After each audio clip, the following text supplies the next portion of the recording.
Hi, welcome to the Unit 5, Day 9, predicting the products of precipitate reaction practice video. In this video, you're going to be presented with 6 example problems. We'll go over that together. Then there will be 6 CFUs or check for understanding problems for you to do.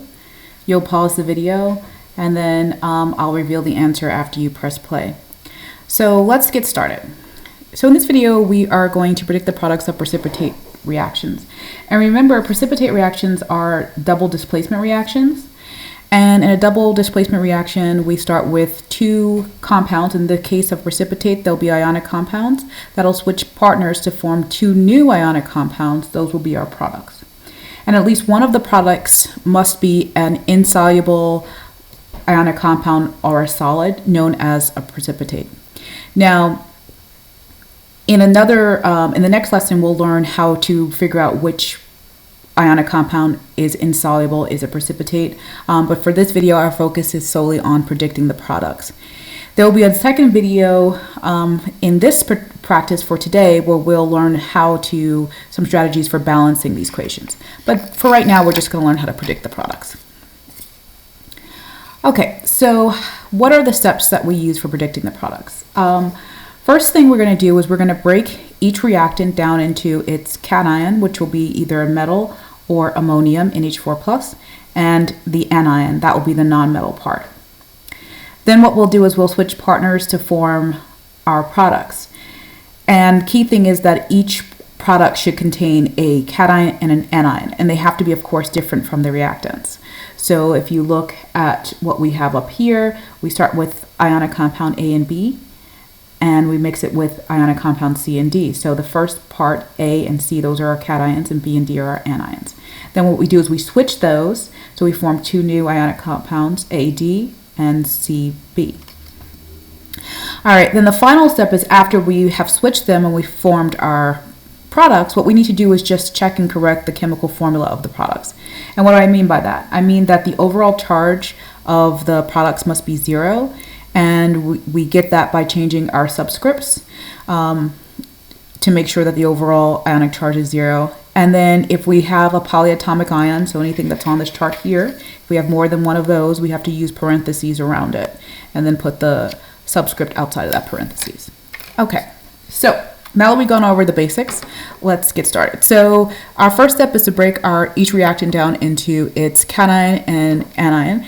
And in doing that, the cation, which will be the metal or NH4+, will always be written first. So it's that first thing that you see written in each of these. So we have sodium, Na, and this one, the anion, is sulfur. For the next one, we have Fe, which is iron, as our cation, and then Cl chloride, which is our anion. And what we're going to do now on the product side is we're just going to switch those up. So for my product, I'm going to take my first cation, the first ionic compound, and switch it with the anion in the second one. So I'm going to form NaCl. I'm just switching first and last, plus sign. And then for my second product, I'm going to switch these 2. Now, these 2 are going to come together to form an ionic compound. And remember, the cation must go first. So whatever is written first has to go first. So Fe will go first and then S. Okay, so that's step 2. Now that we have them switched, now what we need to do is just check to make sure that these are the right chemical formulas, because right now it's showing I have 1 sodium, 1 chlorine here, for example. So to check that, what we'll do is we'll go to, if you're dealing with a main group metal, you can find its common ionic charge from the periodic table. So sodium is in group 1, so it has a +1 charge. And I'm going to write that just right above it. And chlorine is in group 17. Here it is. It has a -1 charge. So if I add up those 2 charges together, +1 and -1, the overall charge is 0. Perfect. So I don't have to do anything with that. This is the correct formula. Now we're going to do the same thing for iron. Now iron is a transition metal, and remember, for transition metals, we have to figure out their charge. So I need to now go back to the reactant to figure out the charge. So we got to figure out the charge.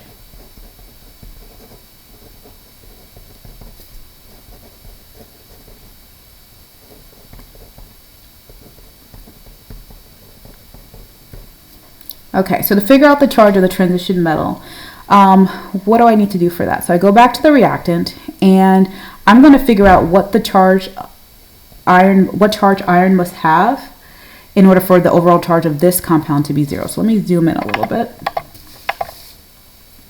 Now chlorine I know has a -1 charge, right? And how many chlorines do I have in this molecule? Well, the subscript outside of chlorine tells me I have 2 of them.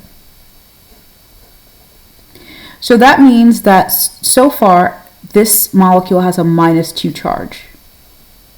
Okay. So then the question is, well, what must the charge on iron be in order for the overall charge to be 0? So what plus -2 will give me a 0 charge? And the answer to that, of course, is +2. So I know that iron has a +2 charge. So that tells me this iron over here has a +2 charge. Okay. Now that I figured that out, let's go back to sulfur. Sulfur is in group 16, so it has a -2 charge. So that's the correct formula for sulfur. So I have predicted my products correctly by switching. What I did was first I switched my cations and anions to form my products. And then I checked the formula of the products by checking that their charges, when you add them together, equals 0. And these are looking good. So I'm good with that. All right, in the next video, I'll go over example 2.